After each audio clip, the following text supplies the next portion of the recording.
how do you actually upskill and mentor a teacher? And for that, we have invited three different teams here. One is Sandeepni School, who is trying it hands-on as a school for their entire batch for last 1 year. They've been going through the ups and downs of what it takes to upskill the entire batch at one go. Experiences. Then we have Mr. Rishabh Khanna from Surasa. They are a company who is into professional development and upskilling for teachers. And they do it across the nation and in different countries as well. In Singapore, Dubai, US. They also convert it into degrees and diplomas which can later be equalized if you want to do further, if you want to study further in your career. So he will come and talk about how he takes care of mentoring the teacher who comes into their system, who are aspiring, who are ambitious. And then we have Professor Lata Dayaram from IIT Madras, who is in the business of looking at how adults learn. So she will listen to both these presentations and then will give her take on is training an adult in corporate different from training an adult in schools. Is the issue of attrition more accentuated in schools or is it same? And how do we deal with it? So with this, I will invite them. Team Sandeepni, all ladies, so you should come first.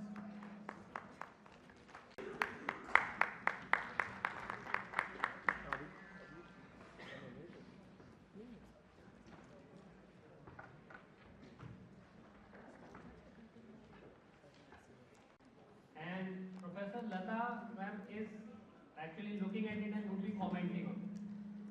So I would like to invite Team Sandeepni first. They have requested for 25 minutes, right? So let's stick to that. And after that we go to Rishabh and then we will ask questions to Professor Lata and then we will take questions from you as well. Okay? So over to you.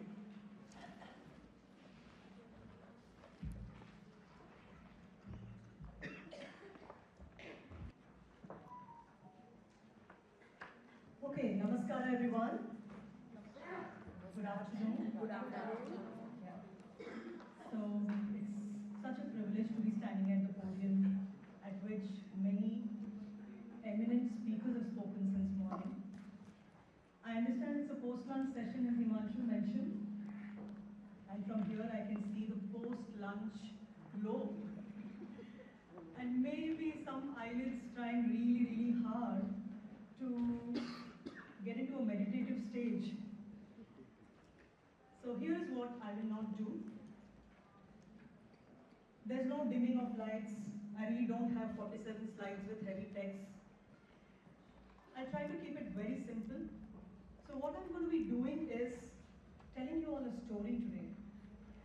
A story that is not a rehearsed one, a story from my lived experience. A story that may compel or make you think about, oh, that's my classroom. Oh, that's my school.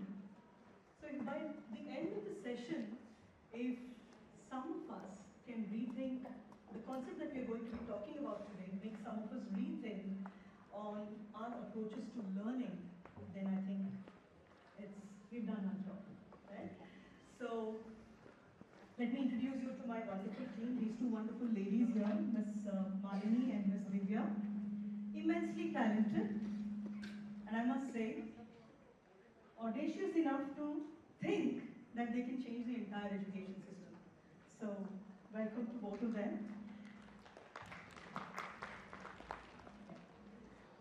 So, I'll paint a picture for you. Imagine you're in this massive concert hall. In one corner, you have a Western rock band that is shredding electric guitars. In another corner, you have a Hindustani flute player. And the third corner, you have a dhol troupe beating high energy rhythm. And in the fourth corner, you have a Carnatic singer. And you're right in the middle of this hall. And all these musicians suddenly decide to play at the same time at the exact same time in the same room, and you're right in the middle of it, how would you feel? Is it music anymore? And mind you, these are talented, world-class musicians who are passionate, who are playing their pieces, beautiful, intricate pieces, loudly. And you're in the middle of this room, trying to understand this intricacy from all the noise. Now, imagine a child in this position. Can you imagine a child in the middle of this hall? What is a child feeling? What is a child really thinking? Overwhelmed? Nervous? Confused? And wondering, how do all these beautiful things fit together? What really matters to me the most? How do I make sense of all these things? And you know what the heartbreaking part is? That the child there wants to understand, wants to appreciate, and is trying really hard to make sense of what he or she is experiencing. And 2 years ago, we, Sandeepani, were this concert hall. So yes, we are a progressive school from Bangalore. We are inclusive, we are child-centric, we lay a lot of emphasis on formative assessments. We believe and are committed to continuous improvement. We have some beautiful programs, our Odyssey program, our project-based learning program, our community engagement, our clubs. There's a lot going on in school, and our grade 10 results are telling a good story. We are consistently managing, being an inclusive school, we are consistently managing an 80% class average across subjects over the years. So life is good. We were celebrating. But there was always this nagging thought, are we really doing enough? Are we really doing enough to prepare them for a world that none of us know about? While we were grappling with this nagging thought, comes Dexterous along. We've all met Rajaram sir, right? Dexterous comes along, looks at our grade 10 results and says, oh yeah, life is good. Okay, Rajaram sir walks in. Okay, so Dexterous walks in and says, life is good? Good for what? Good for whom? Are you really? Yeah. So, are we really finishing the year? Or are you actually trying to grow learners of the future? We had to admit, so we are not sure. And then he goes on. Vidya ma'am is also here. And you have these wonderful programs, beautiful programs, well-intentioned, well thought out. But are you sure? Can you be sure that all these programs are actually leading to the behavior transformation that you have envisioned for your learners? And we were brave enough to admit, sir, we don't know. We have no answer. We can't be really sure of it. It is this liminal space of not knowing, that's where wisdom actually begins. So, guided by Dexterous, we analyzed deeper, and we realized that there were 3 problems that were actually coming in the way of our learners connecting their learning experiences.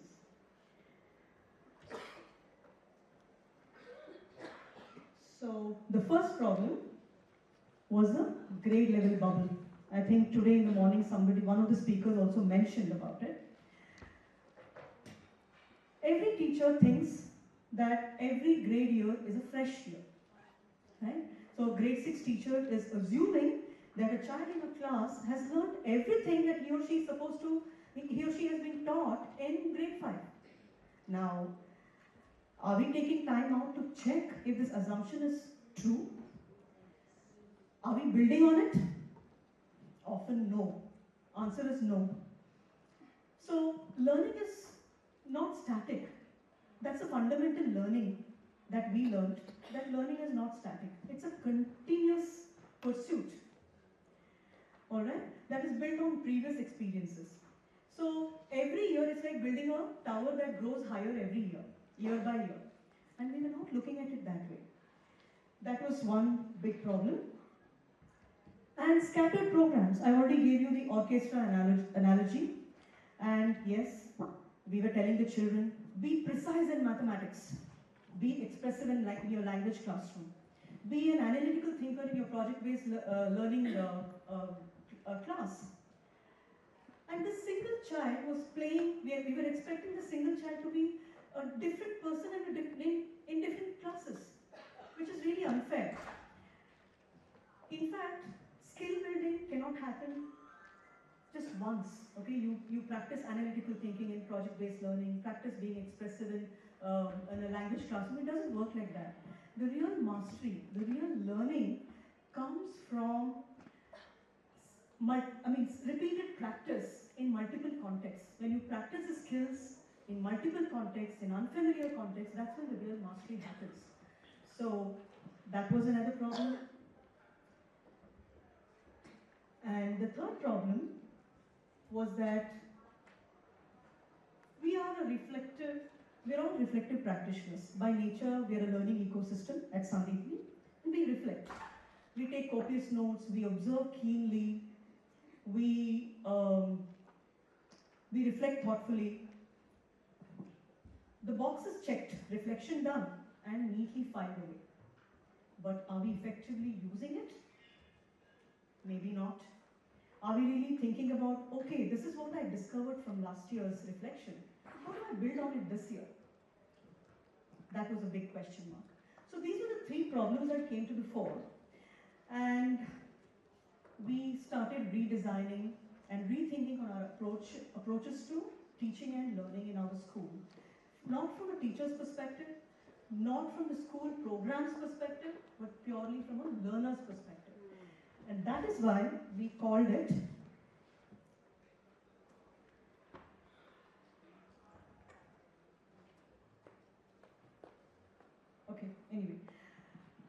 that is why we called it the learning continuum, okay? And it's not a finished story. It is a journey that we are actively walking as we speak.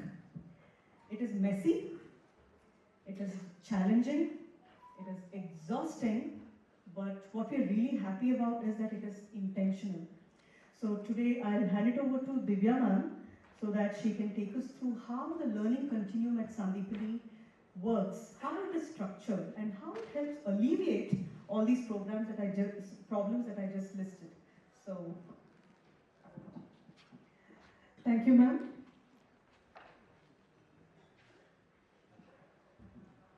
So we had the problems ready, which itself was a big thing for us because analyzing our results, it was happier. Getting to know that something is wrong somewhere or might not be yet there, but still not knowing like what exactly is the problem. So we were able to list down the problems that we had and then started our efforts to bridge the gap. So we would like to call it as closing the gap and the path is connecting the years. So let's do a small activity. What is the first thing that we have learned about plants? First thing that we have learned about plants. It's a living thing. It's a living thing. Living thing and non-living thing. Before that? Breathing comes. Sorry, sir? Strength of the class, the number of children in the class. Yeah, okay. So, can it be the name of the plant? Parts of the plant? Yeah. Now, let's so this may be during our kindergarten days, like LKG, nursery, we learned about it. Then maybe by around grades 1, 2, we learned about living things and non-living things. We grouped them in living things, with animals, with some reasons. And can we just recollect when we learned about photosynthesis?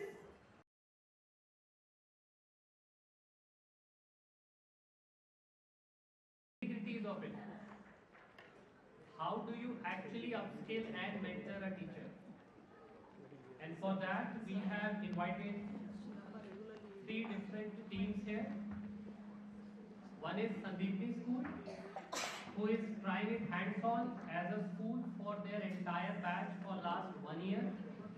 They've been going through the ups and downs of what it takes to upskill the entire batch at one go. Experiences. Then we have Mr. Rishabh Khanna from Surasa. They are a company who is into professional development and upskilling for teachers. And they do it across the nation and in different countries as well. In Singapore, Dubai, US. They also convert it into degrees and diplomas which can later be equalized if you want to do further, if you want to study further in your career. So he will come and talk about how he takes care of mentoring the teacher who comes into their system, who are aspiring, who are ambitious. And then we have Professor Lata Dayaram from IIT Madras, who is in the business of looking at how adults learn. So she will listen to both these presentations and then will give her take on is training an adult in corporate different from training an adult in schools? Is the issue of attrition more accentuated in schools or is it same? And how do we deal with it? So with this, I will invite her. Team Sandeepni, all ladies, so you should come first.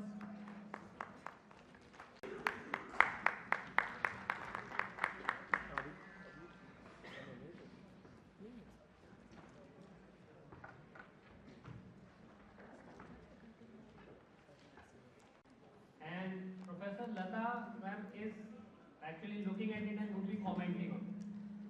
So I would like to invite Team Sandeepni first. They have requested for 25 minutes, right? So let's stick to that.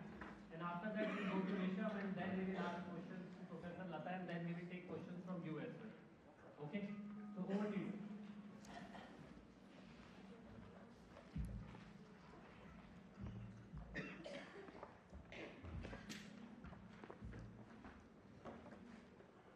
Only?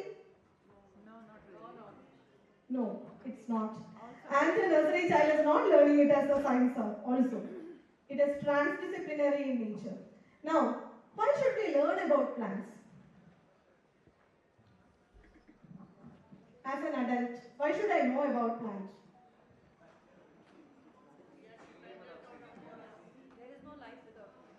There is no life without it. That realization is most important. That is the part of the ecosystem or the key player in the ecosystem. If it is not there, we are not there. So, we should respect them. In the name of experiments, we should not ruin them. And how should we take care of those plants? And by observing the plants, what can we know about the terrain in which it lives? How would the animals be in that ecosystem? All these things we will get to know. And this is exactly what our continuum was about. So, the first thing that we did was linking every grade. So, we are having a sheet where all the topics right from nursery till grade 10 for each subject is listed in terms of knowledge, skill and behavior. So, how is it different is the question. What is knowledge, skill, behavior? I would refer to the second problem that we had, scattered programs.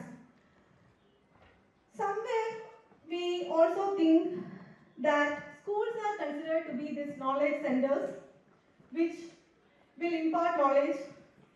Somewhere the traditional teacher, not us at least I think, thinks that I am the giver of knowledge. So, we had our classes mostly for conceptual understanding. We were aware that children should be conceptually strong. It's not about the algorithm, it's not about the methods, it is about the clarity of concepts that we were clear of. So, we had our classrooms where the teacher-student transaction takes place, concentrated on those conceptual clarity. Then we had a lot of other programs, like we completely understand the child should be able to socialize, the child should be having that community connect, the child should be able to verify the sources, able to do research. Reading is important. We had programs for everything. Reading, there is a program, there is a project-based learning, there is a programs for developing oracy skills. It is there. But the greater understanding was that knowledge and skill cannot be treated in silos. It should be together. That clarity is one more thing that we got when we made this sheet. Actually, when we are transacting our subjects, there's a lot of skills that is imparted. Then, through the scattered programs from there, we reached to teaching with a shared vision. So what does it mean? Now we are not having different programs for different, or we have cut down a lot of programs for scaling, but we use the subject classes to impart those skills also. So oracy can be done during the classroom hours. Source verification can be done during the teaching. So we were having a session about AI, exactly like what we were talking about. How to do a research there? If a child is asking you that, why should I not use ChatGPT when it is giving me quicker answers? We had an answer for that. How can we leverage this situation? How can we use it in the classroom to equip the child use these tools? So we had cut down on our programs, and the result is that the number of iterations we got to it. Earlier, if we were having 2 programs for oracy, now we are having 10 programs per year for oracy. And we got a lot of time because we are not setting aside, no more setting aside time for skill building. It is happening during the class. Regarding the reflections, there were a lot of reflections. After every unit we have a reflection. After every term we have a reflection. After a year we dedicate 2 days for reflection. But still, why were these reflections not feeding into my lesson planning process? The answer was that it is done, it is documented, and the document is not referred because it's not readily available. It is stored somewhere, you have to retrieve it. Now we made the documentation process very simple that the teacher will not even feel that they are documenting anything, but for sure they will be verifying it, or it feeds to the next unit's plan, which have actually helped us. And we had a lot of roadblocks, and we tried something that we can do to surpass them, and Marlena will be explaining about it. Over to you, ma'am. Thank you, ma'am. Okay, so how many of us are fans of Marvel Studios? Okay, so I do see some hands up. Okay, after any movie that we watch that falls under the umbrella, there comes the credits, yeah, and we still sit. We don't get up and move away. Why do you think so? Sorry?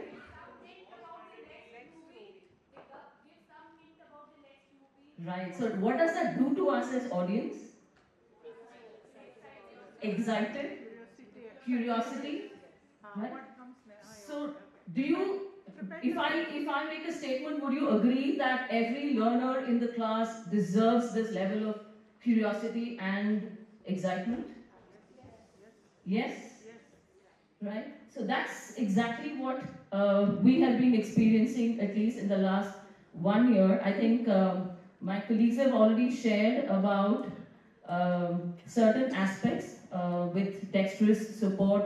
We've had this deep analysis, we've had our realizations, and I wouldn't say these are all foolproof solutions that we've already found, but yes, something that's kind of reassuring is that we are moving in the right direction. So a few things here. This is another example in extension to what Divya ma'am was sharing about how we are perceiving knowledge, skill, and behavior, the whole progression and growth in terms of the learner across different stages.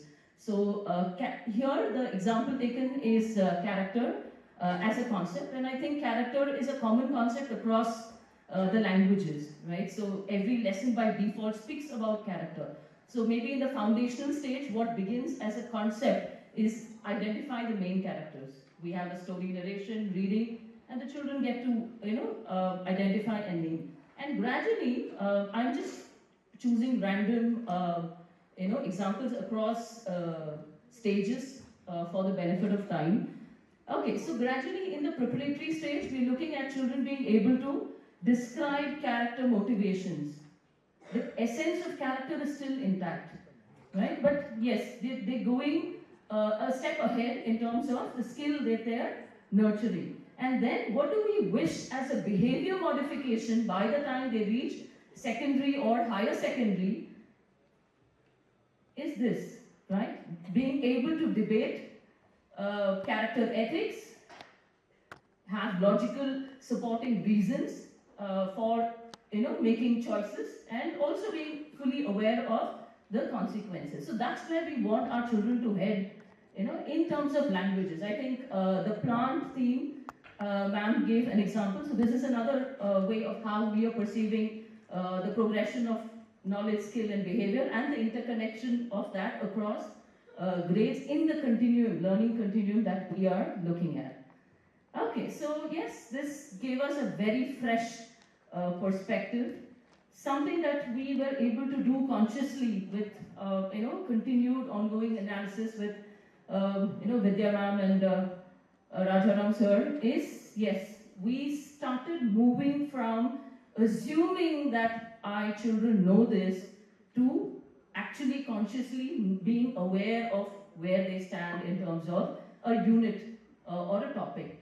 Right, and I'm sure this applies to us as leaders when we are looking at teachers as well, right? Moving from assumptions to being more aware. I will just maybe share another example in detail for us to kind of understand this more. And then another fresh perspective was the focus on knowledge, skill, and behavior. We were very clear about our vision and mission. The schools. It's explicitly stated everywhere, reiterated in several occasions. But something that we realized, I think, in addition to what Lata ma'am and Divya ma'am have already shared, is being able to see that behavior modification over a period of time through multiple iterations of the particular skill. If you're talking about critical thinking in mathematics, it could mean different, but skill still is the skill. Critical thinking could also be on a football ground. The child who's able to score the most, or the child who's able to rescue the maximum goals is actually a critical thinker because he is able to. So that realization is something that we had, and we believe that all programs must provide those multiple opportunities for the learner to be able to develop that. And yes, like I said, we started looking at it as a cross-department task. And this is how our unit plan started to look like. So earlier, what used to be a teacher's unit plan slowly started becoming a learner's learning plan. So that was the big shift that we've done. So everything, we look at it from the learner's perspective. So is the learner ready to learn this particular topic? How do I build on that already existing previous knowledge? I'm sure most of us use previous knowledge question very often as an opening question. But here it was a conscious, dedicated period for checking readiness and then planning to build on it, and then providing ample opportunities for the child to practice and prove his learning. And like you said, to bring in that excitement, we also we've started providing the children a sneak peek into what it kind of actually translates into in the upcoming years for them, so that there is some excitement that stays in the child. And yes, we've had our roadblocks, something that we consciously do. All of us as academic leaders, we also teach. We continue teaching, and I think role modeling has been one biggest advantage for us. It kind of becomes easy for us to translate the conviction to the team. And yes, probably some of you wondering, okay, how do we align all the teachers? Yes, wherever there are individuals involved, we cannot expect complete 100% alignment, but something that we've worked on is identifying teachers who are kind of, being progressive and, kind of tapping on that and slowly making sure that kind of cascades to the others also. Just a quick example here, I understand that Himanshu's been warning me. Here, I would probably request you to go to our website, sandipini.in, to the community page. You will see a blog written by one of our math teachers, a very progressive young math teacher. So she has sought a lot of inspiration from this continuum, the humongous task that we've undertaken. She has worked on it, and she had a simple realizations. We've been having parent conversations recently, especially the high school children, and we've been consciously telling them maybe we'll have to revise the previous concept, before we help the children gain clarity in the current year's concept and all. But she wrote a blog saying, if you have a fear of math, maybe you should go back to your grade 4 math and just see if you can invest some time to revisit that grade 4, 5, 6, 7, so that you feel confident in it. And the blog's on our website. And now, the wow moments that we had in the conversation, we are actually designing a workshop to see if we can inspire the other, math teachers. So these are ways that in which we are kind of providing this bite-sized support to get the team aligned. And yes, I think we heard it in the previous the sessions that we've been attending since morning, learning over finishing. I think till grade 8 at least, we have absolute flexibility in how much we want to really have as a part of the course syllabus. And there are many ways in which we can deal with topics which are slightly on the lighter side. So I think what we choose, whether it's quality over quantity, is a conscious choice, and that's something that we believe, and we're working on that. And then yes, but parents, I think whatever you do, everybody will have something to say. But educating them, getting them aligned, having more conversations, that's kind of helping us, in this journey. And how do we kind of foresee? This is something we've already begun.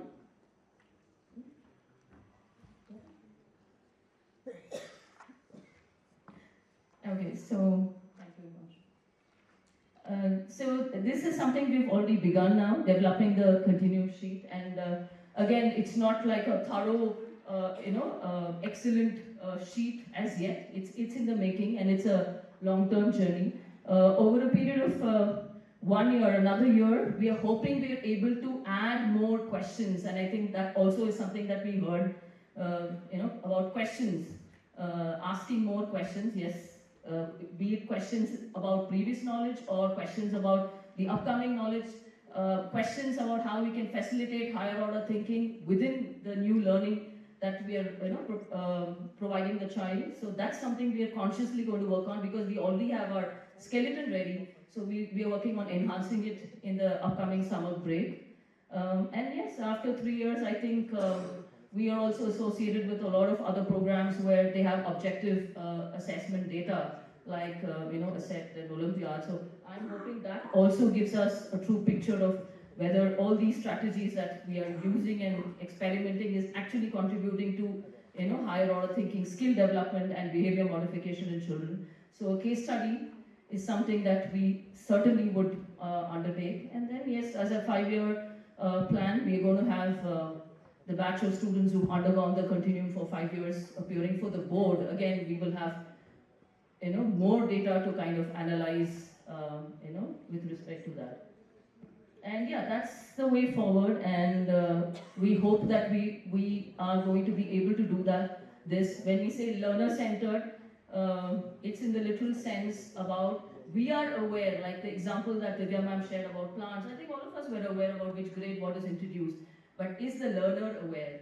Is the learner consciously, building, or are we fostering that skill in children to be able to build their own navigation map? So that's something we're working towards. So that's what we say. I was, I am, I will be. That's the learner saying. So that's where we want to reach as a school. Thank you so much. Rishabh, now I invite you to come and, so Sandeepni is working with 40 teachers, I think? 80? I think for Rishabh we can add just few zeros to it among different countries. So why don't you share your experience about mentorship? Thank you so much. First of all, congratulations guys. Amazing work. I've been visiting schools for the last almost 2 decades.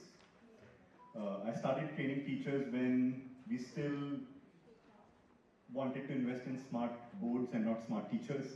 And now we've reached a world where everybody realizes smart teachers are what drives everything. So looking at this really made me very, very happy. Manch is very kind. He mentioned about a couple of more zeros, but I'd love to take you through the story of how it all started. I'm an outsider. I did not do a B.Ed. But I just got passionate about education around 2 decades ago and started working on learning outcomes for students. And while we were delivering those different modules to different schools across the country, many of those school leaders are here when I used to deliver student learning outcomes. One of those school leaders said, when you come to the classroom, students listen to you. Why doesn't it happen with every teacher? And that question, that curiosity that started that day led for us to build Surasa. Today, we operate in 4 countries. We run a university based out of Washington, D.C. called International Teachers University, where teachers do masters in education programs. We run a vocational center in Dubai, specifically for teachers. We have a training platform for teachers where we have around 600,000, around 6 lakh plus teachers from 30 plus countries today coming and developing themselves. And everything that the team just shared here, what they do for student learning, we do something similar for teacher learning. So I'll not go into the details of how we built that, and I know we are also running short on time, but our universe at Surasa focuses on teachers. How do we help teachers in initiating their careers? So pre-service education. How do we help teachers in understanding how do they grow continuously on an everyday basis in the classrooms? And finally, how do we help them in becoming successful, right? Today's topic is mentoring, and I'll just pick up one of our products and talk about that. And I specifically want to focus on mentoring and the role that it plays. So let's say if a teacher comes today and says, hey Surasa, I want to join your 1-year-long program, help me. The first thing that starts is a call with a mentor. A mentor who sits with them for an hour and explains them what next 1 year will look like. So exactly what you're talking about, connecting the dots of the entire journey that they will have.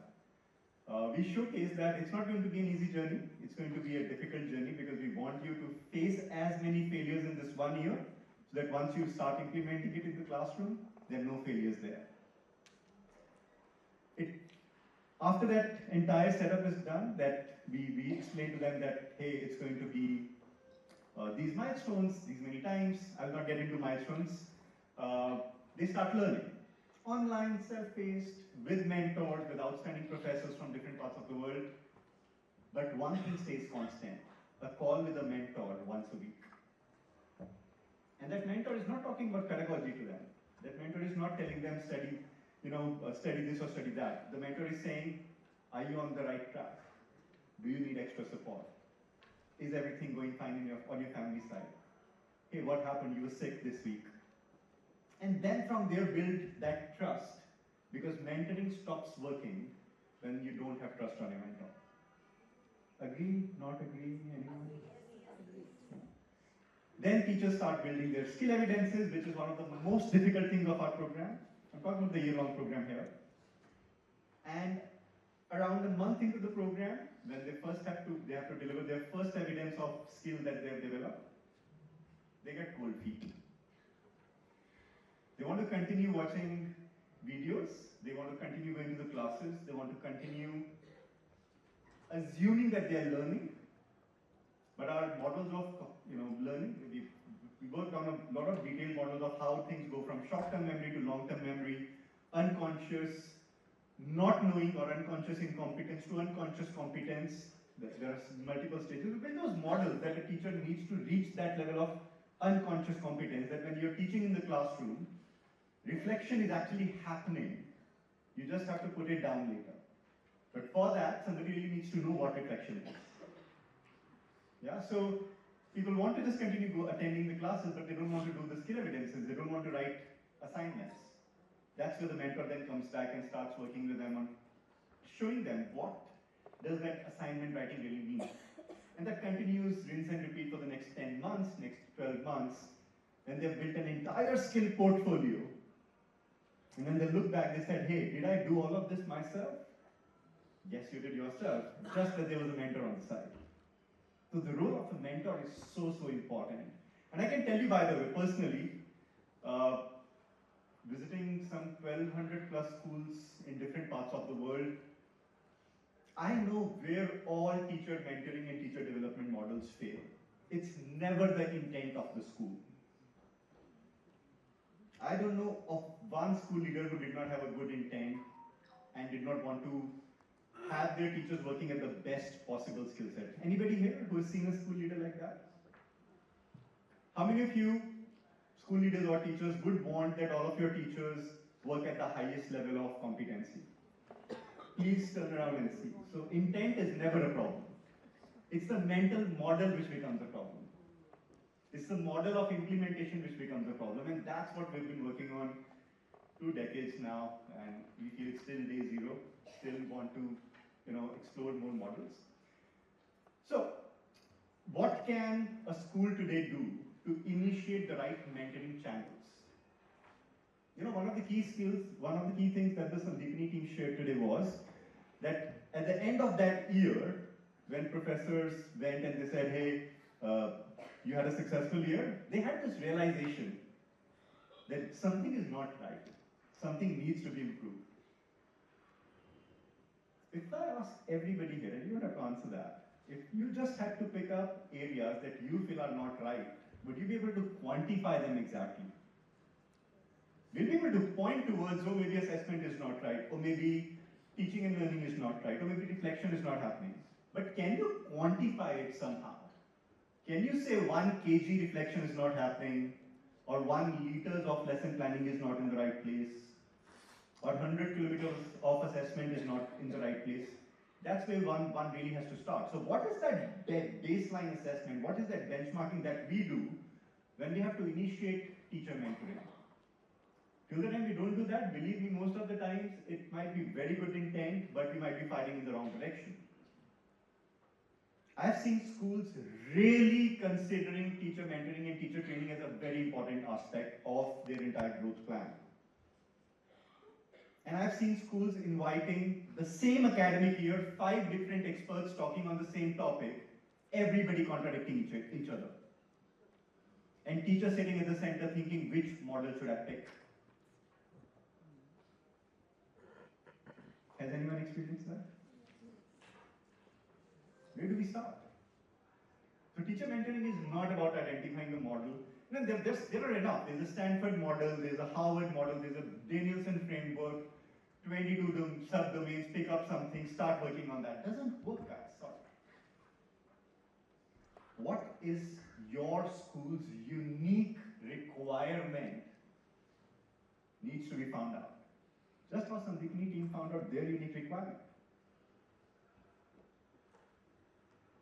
How much time should be spent on helping teachers with assessments? How much time should be spent on reflection? That needs to be identified. And once we have that baseline defined, then starts professional development. We talked about one size doesn't fit all anymore for students, right? We're talking about differentiation in the classroom. We're talking about, have you heard of menu-based approach for activities in the class, where a student gets a menu of activities, that okay, you want to do activity 1 for that learning outcome, but you want to do activity number 3, so there's a menu approach. How about learning for teachers? How do we individualize that? So all of these questions I'm leaving on the panel here. We will discuss more on that. if we get time. But please think of these things as the initiation point. And I can tell you, I've seen everything that can go wrong, or most of it what can go wrong. I'm sure there will be more failures that we'll see. But it really means that we have to identify a starting point before we take that journey. I'll stop here. Happy to answer questions as we go ahead. Thank you, sir. That was very fun. Another, now I invite you. Okay. You can speak from there as well. Speak what?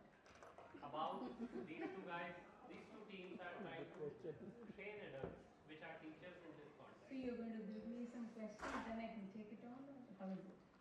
So we can do it this way as well. If you have some questions for any of the teams, then you start writing it on a piece of paper. And You our can get team into will, a question mode, or Yeah. I can give some observations. yeah, first your observations, then followed by questions. That- Meanwhile, if you have questions, write it down, raise your hand. Yeah, I think it's also very important to question. That's something which he is talking about. Okay, so the moderator has questions. Are you the moderator? Yeah, but before that, I want you I'll to give give your my observations. Alright. So if from the Japanese school's way of looking at things is pretty good. See, I'm sure all of you are aware of Bloom's taxonomy, right? And we are following that at school level, or at a teacher level, or at a administration in your own learning as a teacher. Before you put that stencil onto a so-called learner, we have easily moved our verbiage from student to a learner. This is pure English. It's pure English. Have the mindset changed that student is a learner? Truly in our mindset? It's just the English which has changed. That we used to call students students. Today we are calling them learners. Is the mindset changed? No, not to some extent it messed up. But is student really learning? Is still a question, but we have already called them learners. Okay? Here, as he pointed out, adults, that is teachers, how do they learn? First, they need to learn and impart that learning to other learners. It's like a huge Herculean task. What are we, which business are we into, sir? My dear ladies and gentlemen, it's very, very important that we are into a completely, it's a Herculean task to educate others. Okay, I come from IIT Madras, which is a higher education institute, and we are not into education. Okay, we have assumed. When you assume, you know what we do, right? We make a ass of you and me. Okay, we assume that educators and teachers and academicians are different. So operational definitions of educators, operational definitions of teachers, operational definition of academician, operational definition of researcher are different. Okay, so we do not do much of teaching, but we have a huge teacher learning center at IIT Madras. You must visit. You must look at the way IIT Madras is looking at School Connect program. Why did we do that? I'm an animal sitting here. It's a very weird animal. I do not belong to schools at all, but I'm still taking this onus of talking about, because we, as somebody said in the morning session, we're using the raw material from you and trying to work upon them at a higher education institute. Okay? So we have moved away from UG programs, and we are trying to make more impact at PG and PhD levels. Because we made a mark, IITs have made a mark at UG level. Okay? And initially we used to give a lot of credit to schools. But today, it has become, schools are partnering, directly merging, so-called mergers and acquisitions. The merging is happening with coaching institutes. Schools are inviting coaching institutes to partner with them. Okay, we will have a typical CBSE or state level curriculum to be imparted. At the same time, what career the coaching institutes follow, that will also be embedded post school hours. So schools are partnering with coaching institutes for preparing for JEE, mains and advanced. So schools are very much partnering because we know exactly how to do business. We mean business. We mean business or we mean learning. These are very, very fundamental. So this is where it cuts across character ethics. Not just individuals' character ethics, institutional character ethics. We must question that. Okay? Somebody asked, so many of you have asked, what is education? Okay? That means there is a set of knowledge. A teacher would deliver that. And we, at a higher education level, we see schools as delivering predetermined knowledge. You are not creating new knowledge. You have a set of knowledge and you are the core central deliverers of such knowledge. Are you creating, Bloom's taxonomy, highest, are you creating new knowledge? Is that your mandate, you will ask me. My school's mandate is not that, madam. We are imparting knowledge. Okay, we are imparting knowledge means there is a preset knowledge. And what is knowledge? This I think in the last Edu Excellence, Educarnival last year, I said the same thing. That knowledge means something which is knowable. Something which is knowable is knowledge. It's just that you have come into this life, much earlier than these so-called learners. So you must have known something which you are delivering it to these young students. Will they not learn on their own? That is the reason.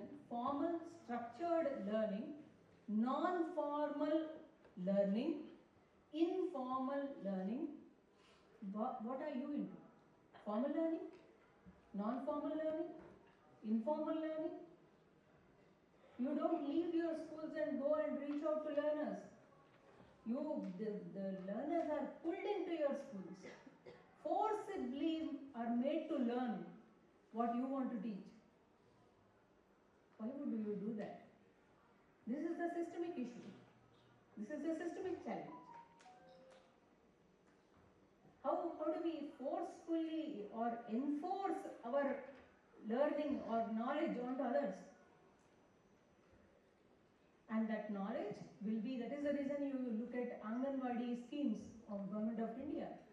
The first 6 Anganwadi schools are impacting at till 6 years or at the most 10 years. And they're fantastic. They're fantastic. Okay, so you need to see how 6 years to 10 years the learning happens purely because you are the deliverer of knowledge. Then first 6 to 10 years, they will just absorb. They are like sponge. They will absorb because you are the entity of knowledge and they will pick up as a receptor. But after that, they will question and you don't like it. The higher order thinking is already set after 6 to 10 years.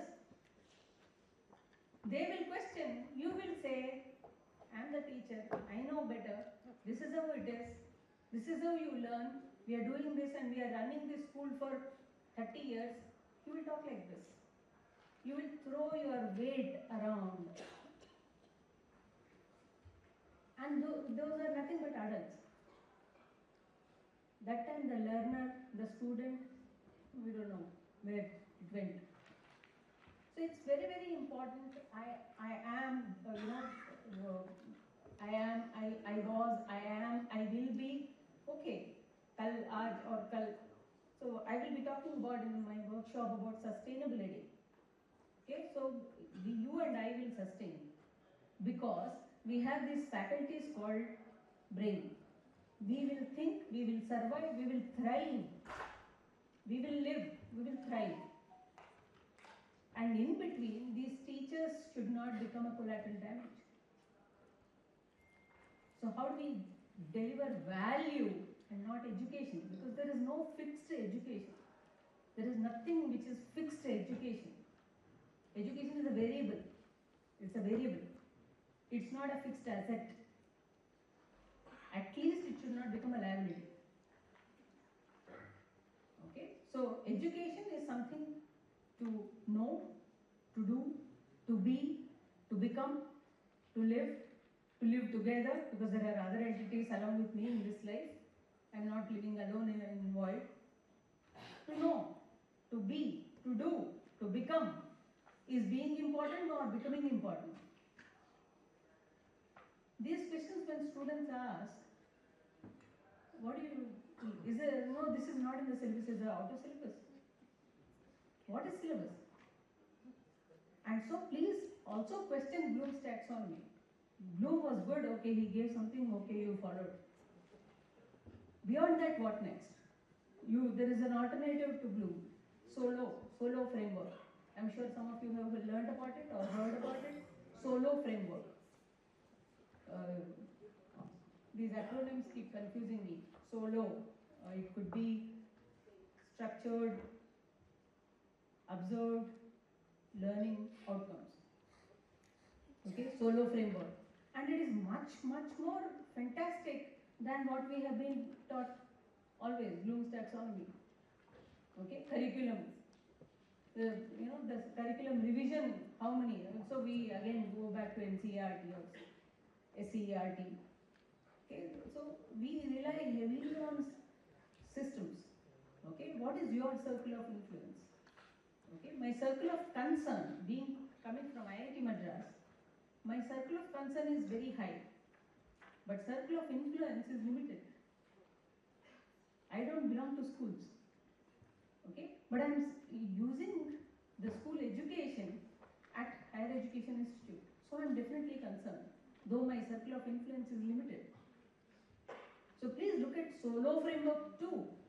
Pre-existing structures, uni-structural way of looking at things, multi-structural environment, relational environment, extended abstract thinking. There's so many. And this thinking is not limited to only you have to impart, then only people will learn. People are learning otherwise also. Students are learning, if at all they are above 6 years, above 10 years, please note learning is happening despite you being present. Despite teachers, learning is happening. Learning happens. Learner learns. Teacher teaches. You understand? There need not be high correlation. Teacher teaches, learner learns. Whether they are learning what teacher is teaching, we will discuss that some other day. So it's very, very important that who does not learn, sir? Who does not learn? It is you who has to teach and they will learn, is it? Not necessarily. Because you are enforcing certain teachings, learning is becoming difficult. You will teach what you have to teach and they have to learn that. It is slightly, it's a tussle. We use all this English. It's a very enabling environment we create, very conducive environment we create. Our school is this. Then competition. Yes, sir. So one is, how can schools accurately diagnose what a teacher actually needs? What teacher needs? Fantastic. Thank God the focus is on And teacher. others can also respond. Yeah, please. Please. So first you respond, how does a what teacher needs. That's the first question I asked. Did teacher learn using Bloom's taxonomy?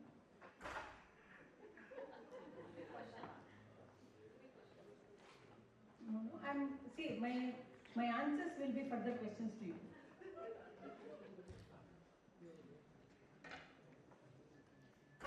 Okay, you will have a student like this in your classes. You ask a question, answer will not come, next question will come. Then you get angry as a teacher because you have authority. Okay, if you as a teacher learned through Bloom's taxonomy, then impose that Bloom's taxonomy onto other learners blindly, without even knowing whether that works for them. So a teacher, we assume it's an adult. Should we assume that teachers are adults? That is the first assumption, because most students are better teachers, if you are not aware. Most learners, students, teach other students. They teach friends beautifully. And the learner learns. Student learns better from another student who is of the same age than from the teacher. But we are the custodians of teaching. So, a teacher who is an adult typically learns from self-determining himself or herself. Self-determinism. You need to determine yourself. How do you discern yourself? How do you discern this self? The body and the mind, how do you discern yourself? Because if you are already an adult, there are experiences, exposures, events, habits, memories you have accumulated. The mind is full till here. Okay, it's up to the brim. Okay, so self-determinism, with this English language which everyone keeps talking of, unlearning. Okay, unlearning, you are using it as an English word. Okay, but when have you unlearned last? When have you unlearned last, and how? Can you elucidate and describe in steps, sir? When did you unlearn last? So you got to be very, very careful on each of the word. If you double click each word, what comes?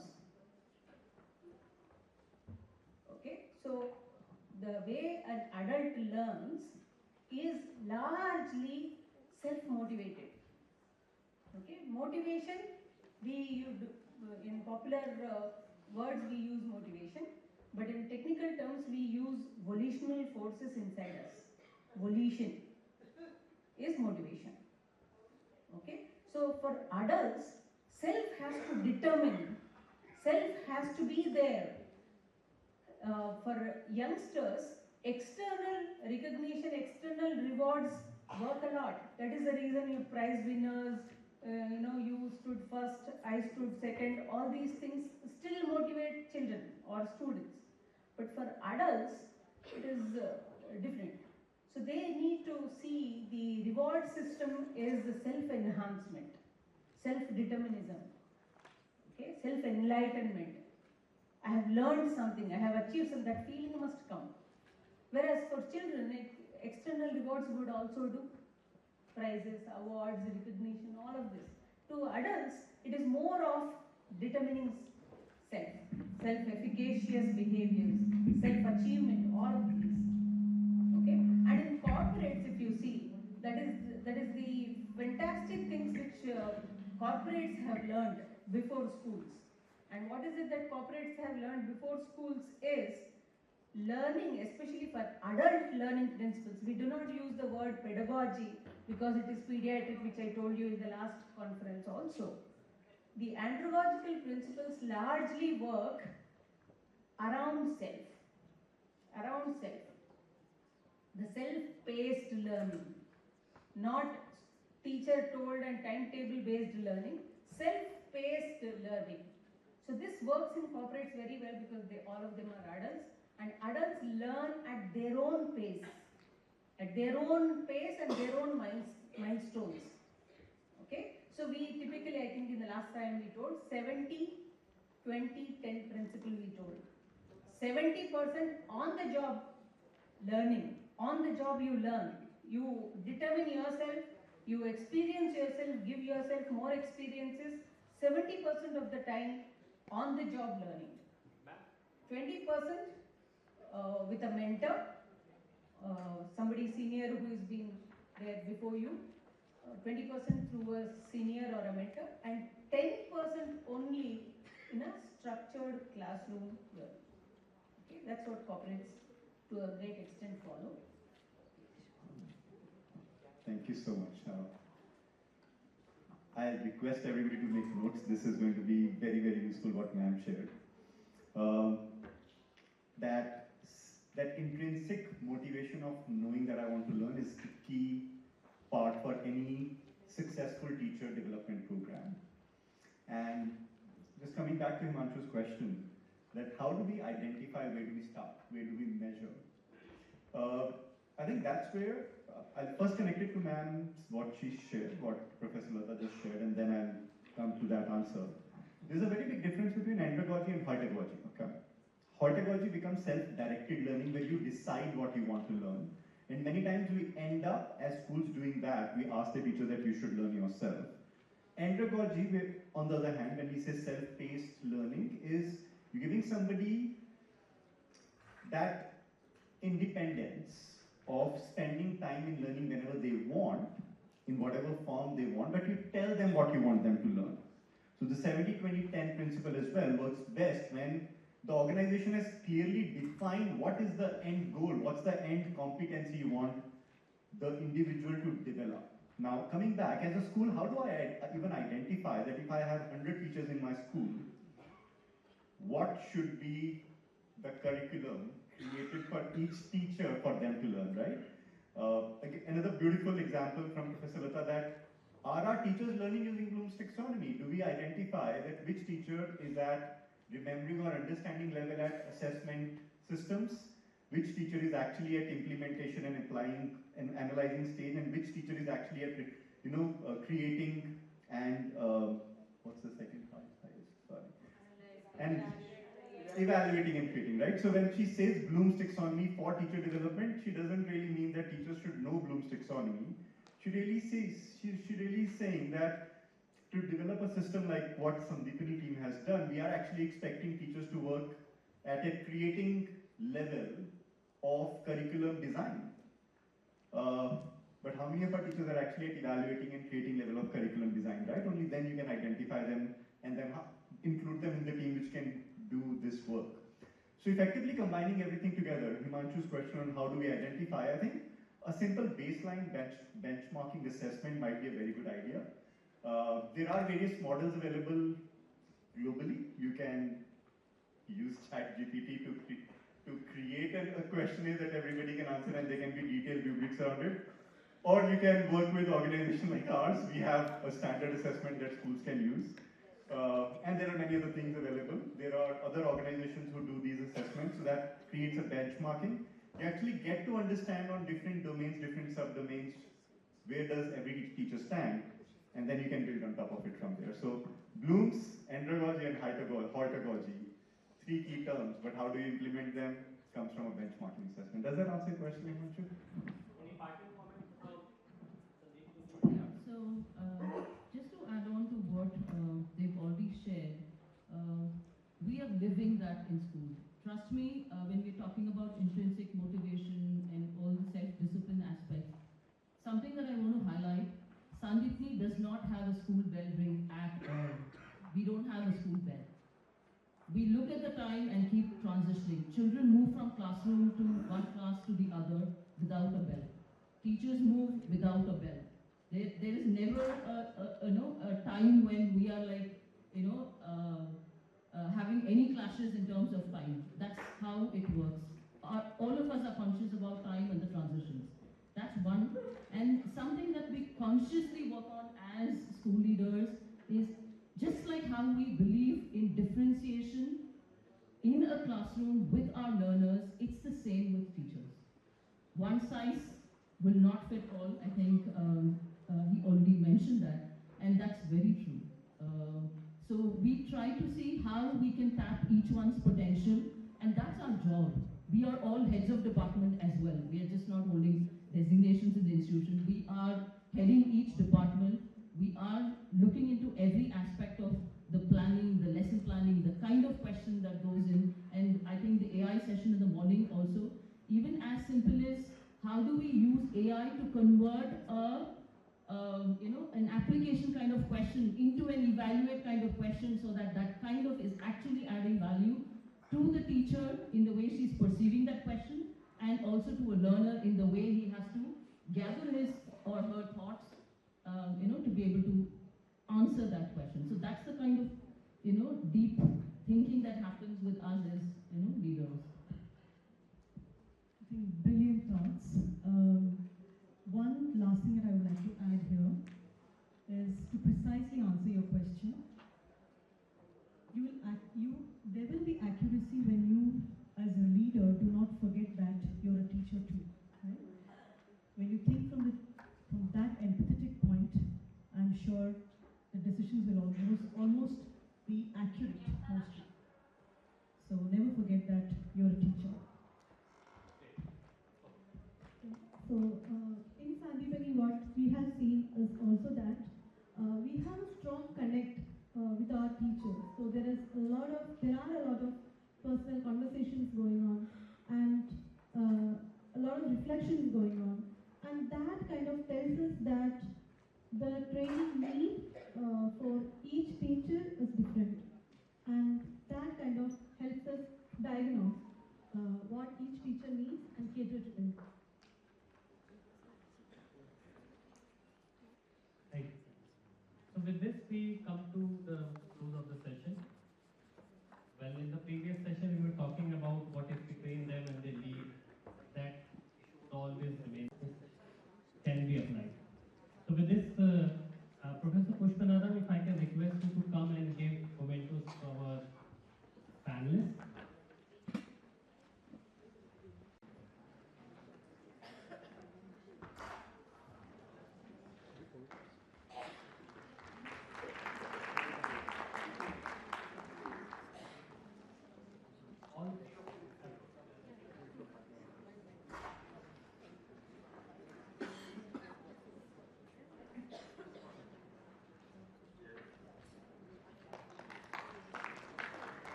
Professor Lata.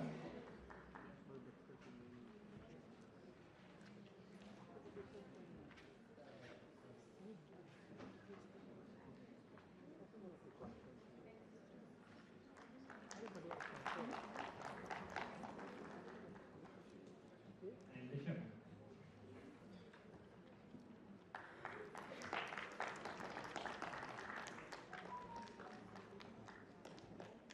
So the tea is ready, and some more panel sessions at the.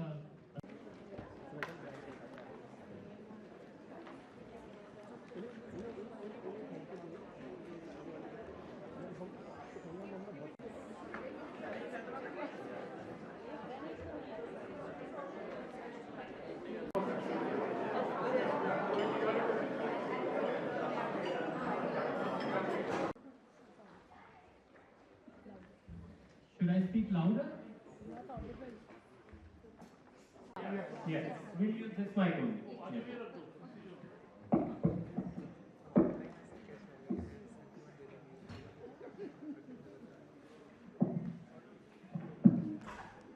There are academic aspects of managing a school, but then there are the question of staying relevant and staying productive, if I can use the word stay profitable, because in order to grow, you need to exist, as the moderator Dr. Anirudh Gupta.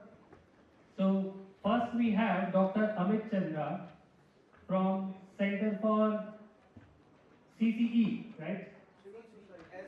Center for Civil Society. My bad. Please clap for that. Mr. Vimal Kishore, who is a chartered accountant and advocate, and manages many schools in Dehradun, has been my teacher in IIT Roorkee as well. Dr. Kulbhushan Sharma, President of NISA,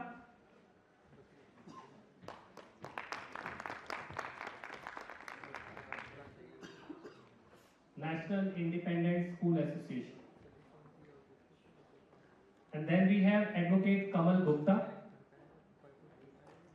who is representing the school associations in court for different cases and is very up to date with whatever we are doing and how we are representing ourselves in High Court or Supreme Court.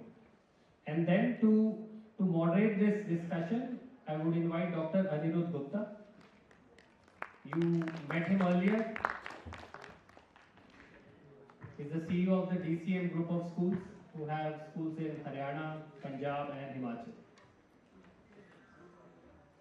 For taking up time to put together this panel.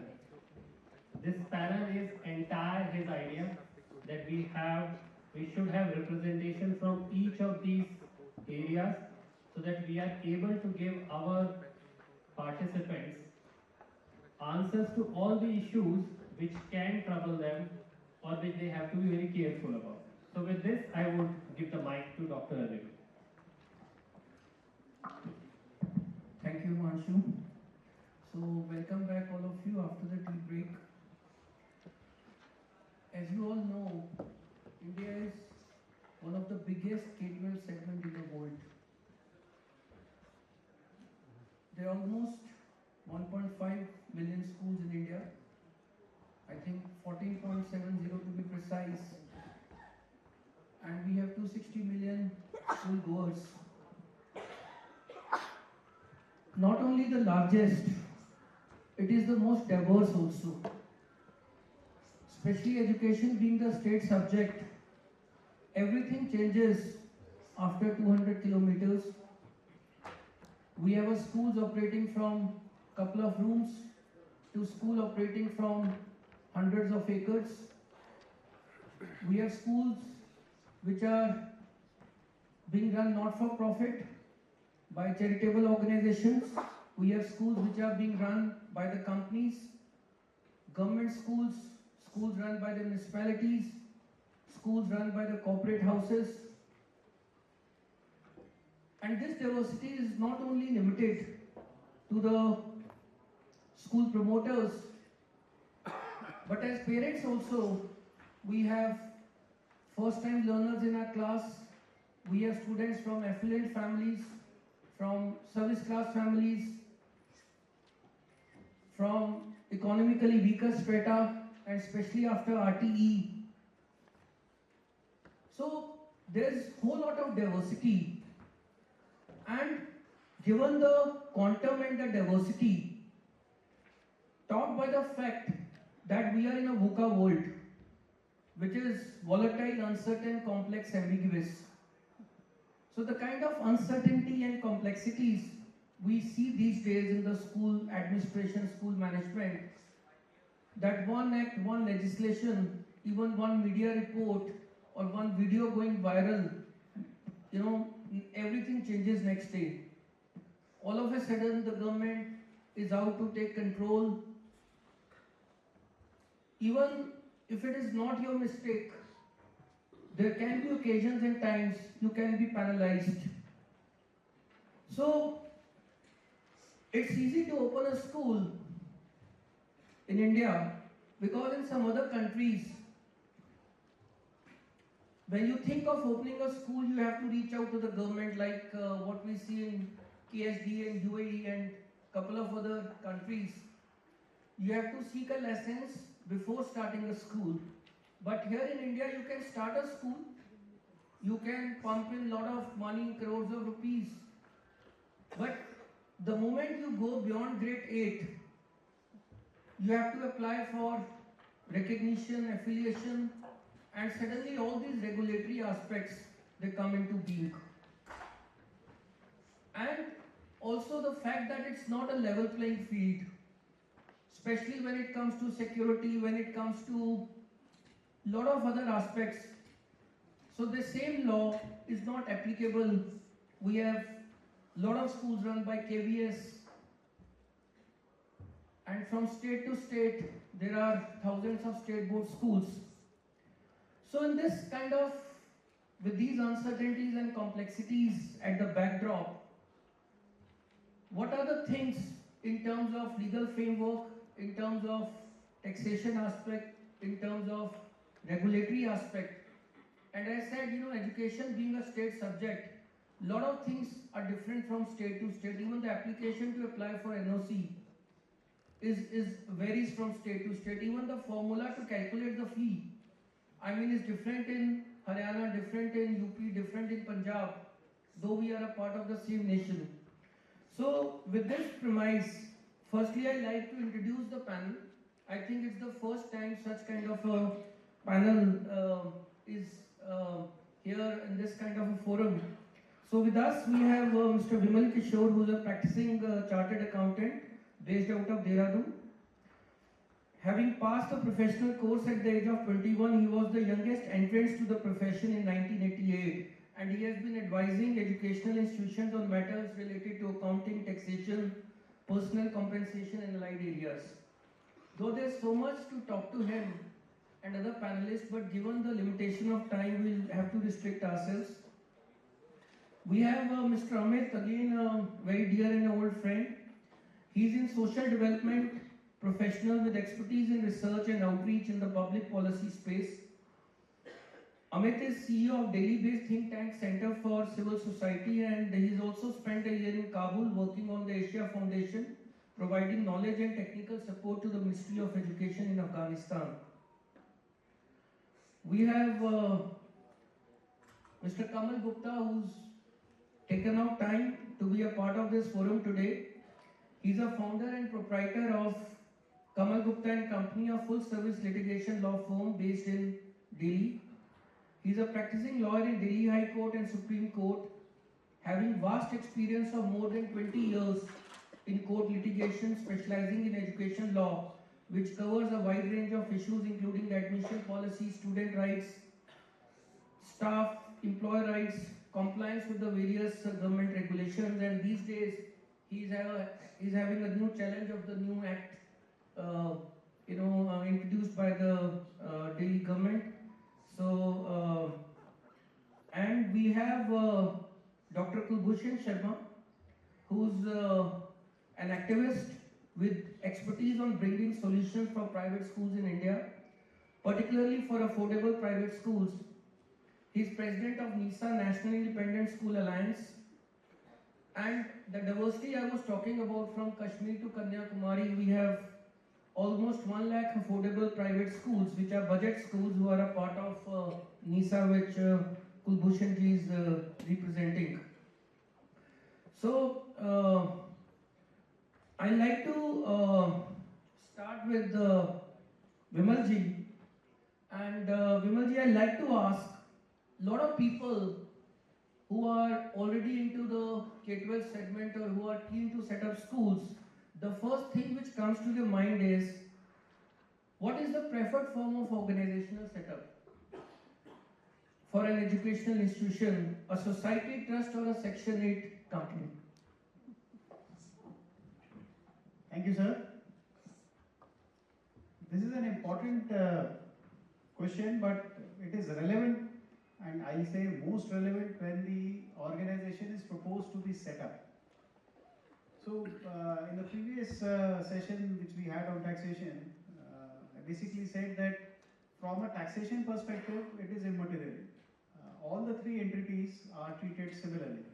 So they are similarly placed, there is no advantage or disadvantage one over the other. But in the broader scheme of things, if we have to analyze, so we first have to see that how are these three type of entities formed? What are the requirements of forming these? And what is the theory or what's the concept behind forming these three type of entities? So let us start with trust. Trust basically, as the name suggests, what is a trust?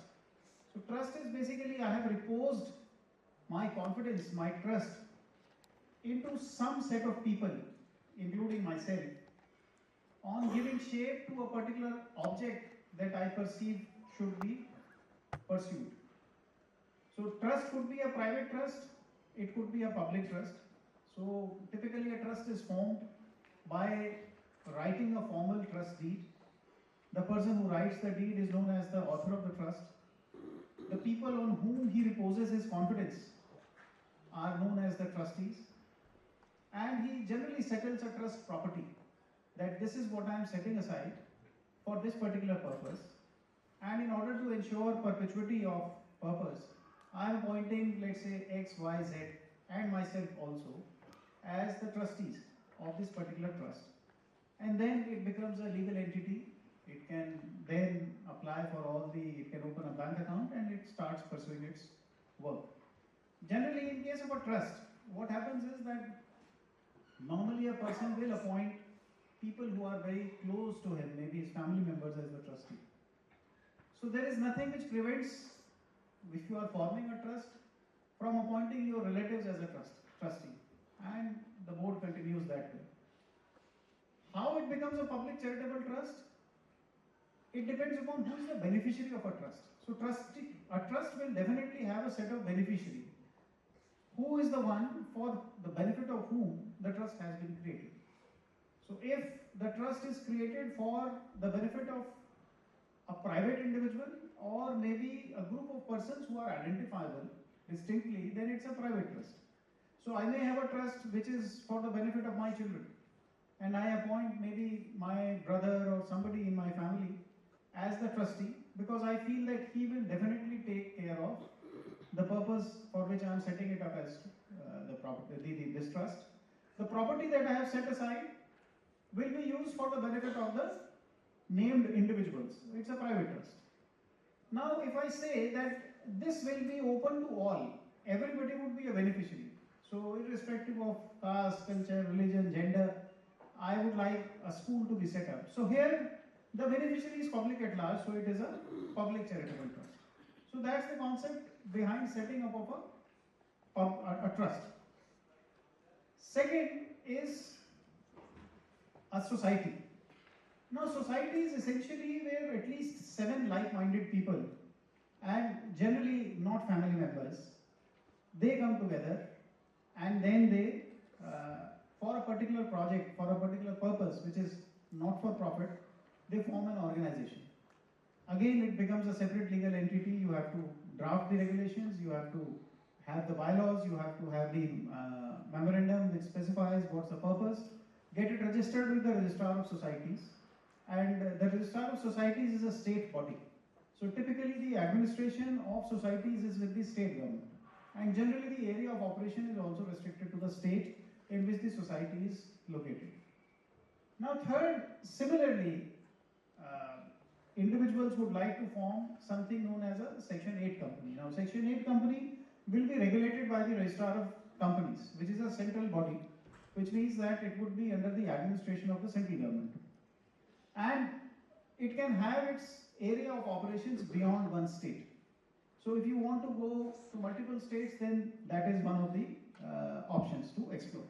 Now coming to the advantages and disadvantages, I personally feel that a public charitable trust, because of the ease by which it can be set up, and second, the lack of regulatory regime for them, because if you are a society, you have a society's registrar who is administering you. If you are a company, then you have compliances with the Companies Act. But for trusts, public charitable trusts, there are no recurring, so to say, requirements. For requirements under the Income Tax Act, they are similar for all three, so there is no extra or reduced requirement. So I personally feel that in case somebody is to set up an organization, the preferred should be trust. Maybe we'll request our colleague Mr. Kamal to enlighten us on this aspect, but that's what my understanding is. I agree with you. Thank you. Thank you, Vimalji. That was a very important aspect for all those who are keen to set up schools. like you mentioned about the society, I mean, when you apply for CBSE or the boards, so they generally ask for a no relation certificate also, that no two members of the society can be related to each other. So though every society, trust and Section 8 company, they have their own pros and cons, but I mean, setting up a trust is most viable at the moment. So coming from here to Kamalji, and I request people, my colleagues, friends, not to record this session. Just, I mean, if you have questions, they can be asked later on. So, Kamalji, a lot of people are venturing to set up schools in various parts of the India. And as I was talking about diversity, they all have a different purpose and objectives. But monetary aspect cannot be overlooked. And we have a lot of judgments from TMA Pi to other judgments which are now recognized as the landmark judgments of the Supreme Court.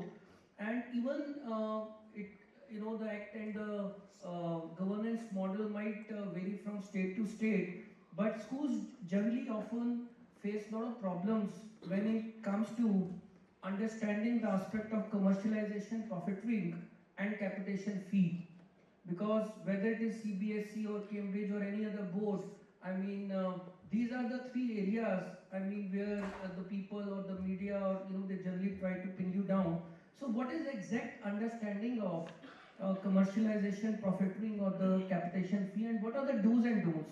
What can be done and what should not be done? Thank you, Anirudhji. My dear school owners, the delegates, thank you for having me for this discussion. So just to point out what Mr. Gupta just pointed out, saying that there is a requirement whilst you set up a society to give a certificate of no relation between two members. So just for the knowledge of everybody, it may come to you as an information that there is a judgment of the Delhi High Court which has said that this kind of a requirement can't be laid down, it can't be enforced. Now coming to the hot topics and burning topics, especially in Delhi.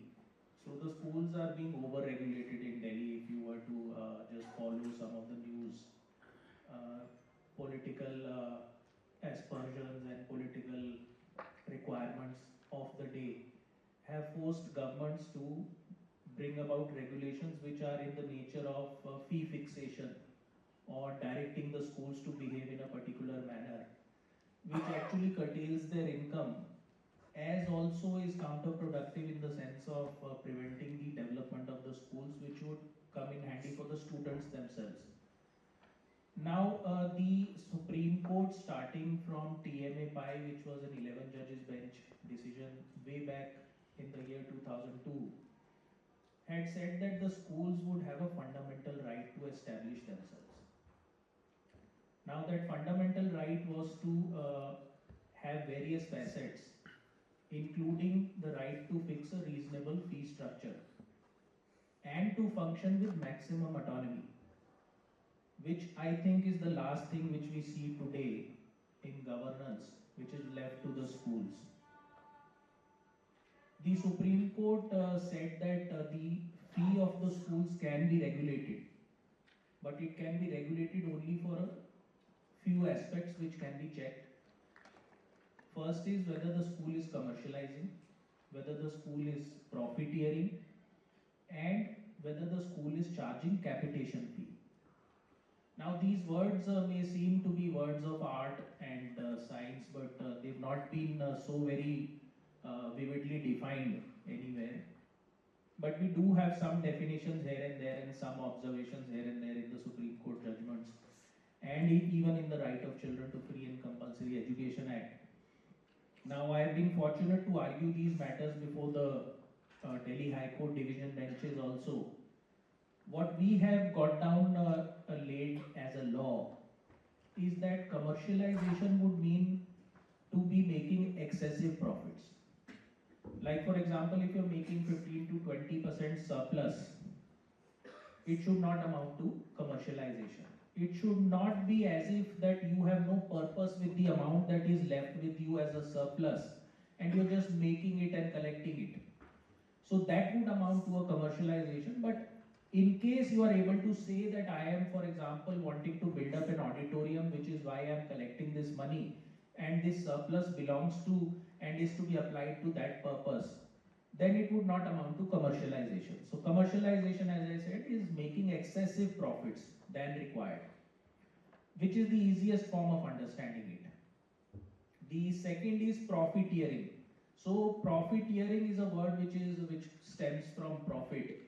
So as you would all know that in the income tax laws, as also in the normal regulatory regimes under the state acts, we have something called non-profiteering. But the profit is not barred. So profit you may equate with and take it as an equal to surplus. So if you are making a, let's say, 15% to 20% surplus, then you are not presumed to be profiteering. So profiteering means that, again, making excessive profits which are not required for the purpose of the school and the institution. Then comes a capitation fee. Capitation fee, as we all know, is something which is taken under the table for an admission. So that is barred under the Right of Children to Free and Compulsory Education Act. Now, if we were to assimilate all these three aspects, so what is barred and what is the only thing which we can be regulated upon is something wherein we are making a surplus, but the surplus is not being plowed back into the institution. So till the time that you have a surplus, there is nothing wrong. Till the time the surplus is being plowed back into the institution, there is nothing wrong. There should be no siphoning of funds or transfer of funds for the benefit of an individual rather than an institution. So to that extent, there is a regulation which can be legitimately imposed and implemented. But beyond that, there is an over-regulation and over-implementation which we can always question and challenge. Thank you very much. I hope it's clear to you now about the profiteering and capitation and these aspects. I think for all the people who are directly, indirectly associated and who are in a leadership role, I think all these facts are very important for all of us to learn and understand. So Kamalji was talking about this RTE Act. I think one of the biggest legislations post-independence which the government has brought in has been the RTE Act. So I'd like to ask Kulbhushan ji about the RTE Act. That has this strengthened the school quality and parental choice? Has it primarily focused on inputs and compliances? What reforms are needed to ensure RTE contributes meaningfully to India's development goals? So मैं चाहूँगा कुलभूषण जी आप थोड़ा RTE के बारे में, what was the purpose of RTE, has it been achieved on ground? So I'd like to ask your views on that. Anirudh जी, आपने RTE की बात कही और शायद सभी यहाँ पर जो स्कूल संचालक बैठे हैं सबकी ये दुखती नब्ज भी है। आपका सवाल भी है कि क्या RTE ने शिक्षा को मजबूत किया? तो बड़ा स्पष्ट जवाब, अगर बहुत सारे लोग जो अगर गवर्नमेंट ऑफिशियल बैठे हो तो एक लंबी फहरिस्त सुना देंगे कि RTE ने ये किया, RTE ने ये किया, RTE ने ये किया, लंबी फहरिस्त सुनाई जाएगी। जैसे एक पैनल पे एक बार, मैं नाम नहीं लूँगा, किसी ने कहा कि RTE से सर्व शिक्षा अभियान से क्या मिला, तो ऐसे ही आप लोग बैठे थे, उन्होंने कहा कुछ नहीं मिला। उन्होंने कहा आपको दिखा नहीं शौचालय मिले, कमरे मिले? तो मैं भी उस पैनल पे था, बीजेपी के बहुत सीनियर मोस्ट लीडर हैं इंडिया के नेशनल। मैंने कहा शिक्षा का काम क्या शौचालय देना या कमरे देना था? शिक्षा कब दो? शिक्षा तो पेड़ के नीचे भी दी जा सकती थी, तो वो तो देने का काम RTE ने नहीं किया। RTE ने कहीं पर भी शिक्षा को मजबूत करने का काम अगर स्पष्ट शब्दों में कहे तो नहीं किया। अगर जो किया तो जिन्होंने शिक्षा को मजबूत करने का काम किया उनको कमजोर करने का काम किया। राइट टू एजुकेशन आया, उसके पीछे क्लियर स्पिरिट थी। पहले भी कहा गया कि 25% बच्चों को फ्री एजुकेशन दी जाएगी, प्राइवेट, जिनको प्राइवेट स्कूल कहा जाता है, निजी जो कि ये 25% बच्चों को फ्री पढ़ाएंगे। मैं पहले तो कहता हूँ 25% को फ्री क्यों? जब कॉन्स्टिट्यूशन सबको फ्री एजुकेशन की बात करता है, फ्री का मतलब ये नहीं है कि वो किसी पे एहसान है। लोग अपने टैक्सेस दे रहे हैं भाई, आपने उस टैक्सेस के एवज में लोगों को पढ़ाना है। जो गवर्नमेंट स्कूल्स में बच्चे पढ़ते हैं 8 से 10 हजार रुपये प्रति माह पे खर्च हो रहा है। और जो प्राइवेट स्कूल जिनको कहते हैं उनमें जो पढ़ते हैं, एक तरह से पेरेंट्स का जो राइट था स्टूडेंट्स का वो उनको मिल नहीं रहा, और दोबारा वो जो है वहां पर फीस देते हैं, यानी ड्यूल एक्सपेंसेस वो बियर कर रहे हैं, ना राइट मिल रहा और उसके बाद पैसे भी दे रहे। तो आरटी ने कहीं पर भी शिक्षा को मजबूत करने का काम तो किया नहीं। और दूसरा जो नियम बनाए वो इनपुट इंफ्रास्ट्रक्चर बेस्ड बनाए कि इंफ्रास्ट्रक्चर को मजबूत करो। जो मैंने पहले ही कहा कि इंफ्रास्ट्रक्चर से एजुकेशन मजबूत नहीं होने वाली, तो आरटी ने पूरा फोकस किया कि इंफ्रास्ट्रक्चर को मजबूत करो। और आरटी से जहां पर स्कूल खुलने चाहिए थे देश में, उल्टे कुछ प्रॉब्लम में आए और कुछ बंद होने शुरू हो गए। और जहां पर वो 25% के लिए एक कॉलम भी रखा गया, ये कहा गया कि गवर्नमेंट पर चाइल्ड एक्सपेंसेस जो आएंगे, पार्लियामेंट में ये पास किया गया, और जो गवर्नमेंट स्कूल की फीस होगी विच एवर इज लेस पे की जाएगी। यहाँ पर उत्तर प्रदेश से भी लोग बैठे होंगे, आप उनसे पूछिए कि क्या उनका रेट फिक्स किया गया। दूसरे प्रदेशों में देखा 200-400 रुपये फिक्स किया गया, उत्तर प्रदेश में आप हाथ खड़ा करेंगे, मैं सही बात कह रहा हूँ। तो क्या आरटी ने मजबूत करने का काम किया?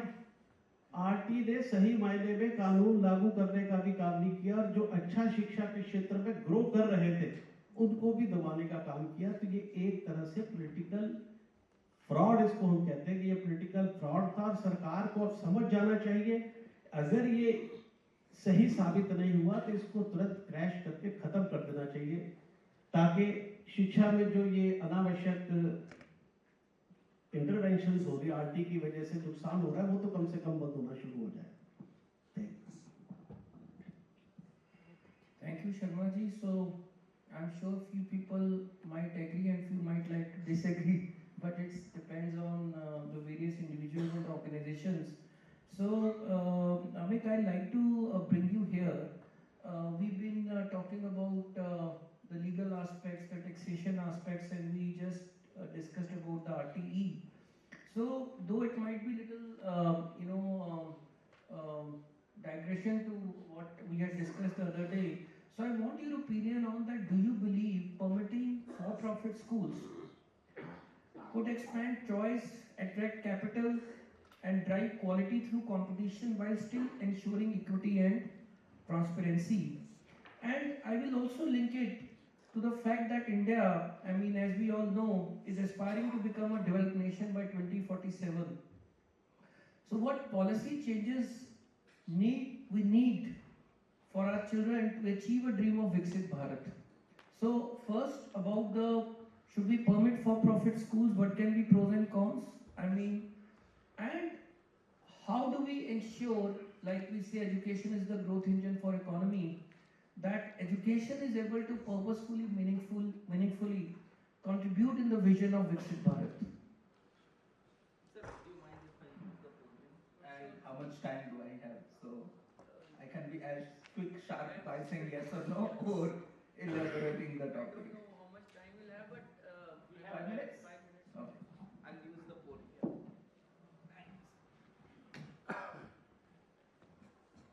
Meanwhile, you can keep noting down the questions coming to your mind, and we'll have a Q&A session after the. Hello. Yeah, it's okay. Thank you very much.